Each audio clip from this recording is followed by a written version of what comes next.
So hello everyone, जोहार study tube पर आपका अगेंस्ट वेलकम है। आज के इस सेशन में झारखंड चौकीदार का प्रैक्टिस सेट नंबर 10 देखने वाले हैं। तो चलिए सेशन को स्टार्ट करते हैं। और हाँ, अब आप लोगों के प्रैक्टिस सेट डेली बेसिस पे मिलने प्रारंभ हो जाएंगे।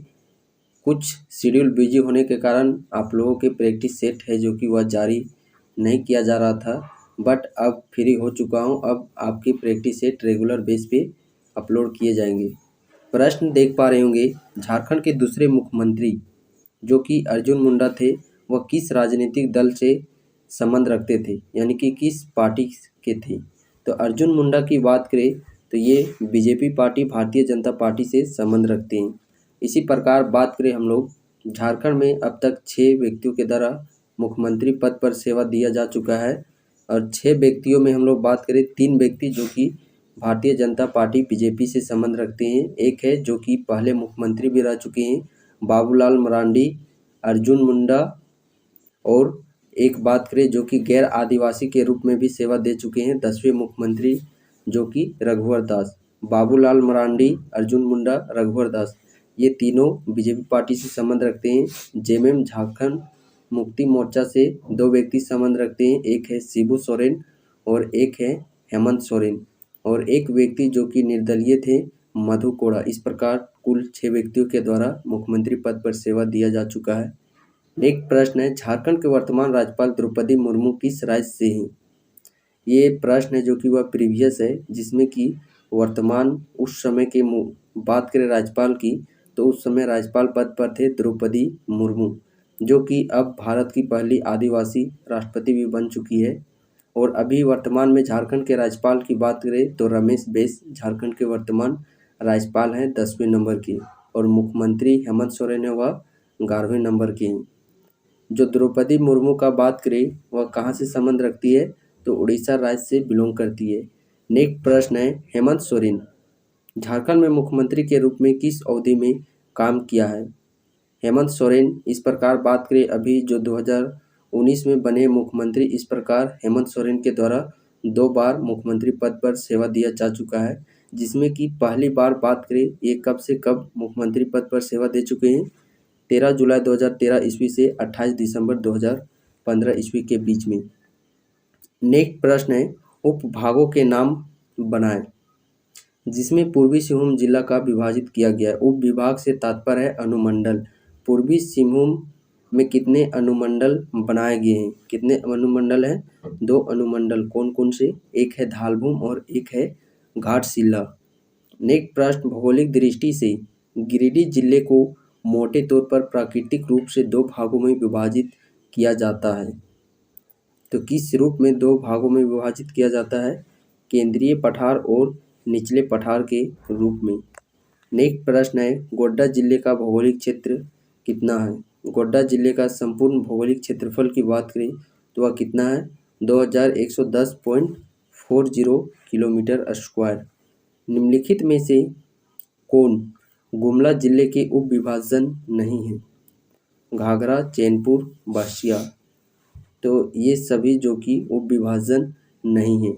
नेक्स्ट प्रश्न है, एम.एस. धोनी को निम्नलिखित पुरस्कारों में से किस पुरस्कार से सम्मानित किया गया है।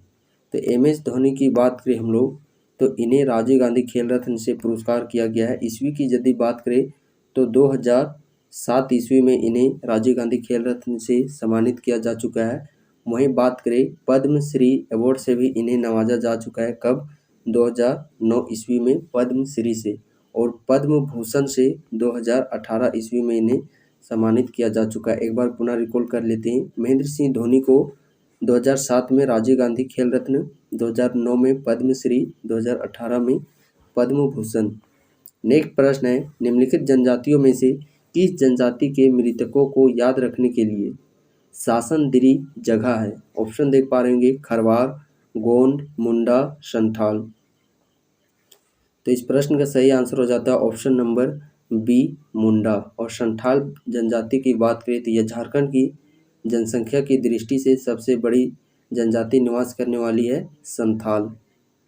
दूसरे नंबर पर उरांव, तीसरे नंबर पर मुंडा, चौथे नंबर पर हो और 5वें नंबर पर खरवार जनजाति। और खरवार जनजाति की विशेषता की बात करें तो ये स्वयं को सूर्यवंशी मानती है और 18 हजारी के नाम से किस जनजाति को जाना जाता है?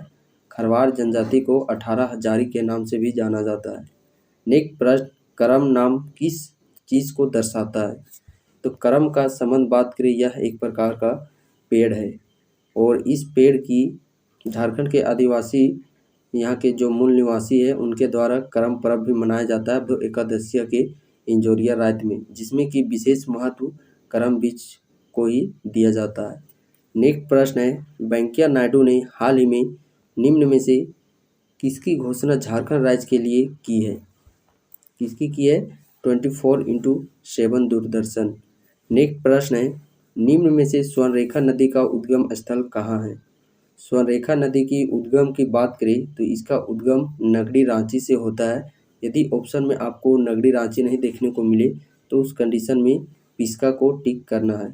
स्वर्णरेखा नदी की बात करें, यह झारखंड की एकमात्र स्वतंत्र नदी है जो कि बंगाल की खाड़ी में जाकर के गिरती है और इसकी संपूर्ण लंबाई बात करें तो 395 किलोमीटर इसकी लंबाई है। झारखंड का जो दूसरा सबसे ऊंचा जलप्रपात है हुंडरू जलप्रपात, वह भी स्वर्णरेखा नदी पर ही बना है और हुंडरू जलप्रपात की यदि हम लोग बात करें ऊंचाई की तो मीटर में 98 मीटर हुंडरू जलप्रपात की ऊंचाई है मीटर में, और फीट में वही बात करें तो 321 फीट ऊंचाई है हुंडरू जलप्रपात की। चांडिल बांध भी जो कि स्वर्णरेखा नदी पर ही बना है। नेक्स्ट प्रश्न, झारखंड के किस शहर की जनसंख्या सबसे अधिक है? तो झारखंड के किस शहर की जनसंख्या सबसे अधिक है? रांची।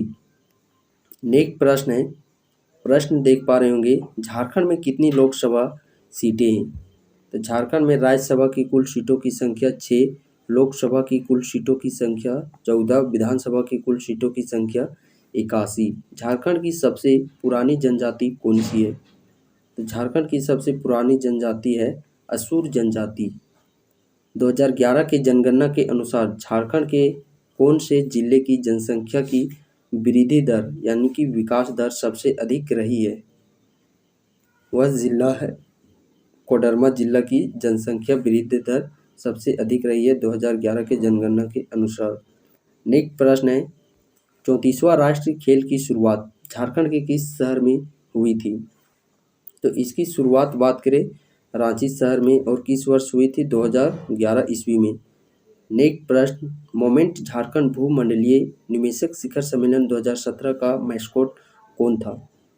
तो इसका मैस्कोट था एक उड़ान लाल हाथी।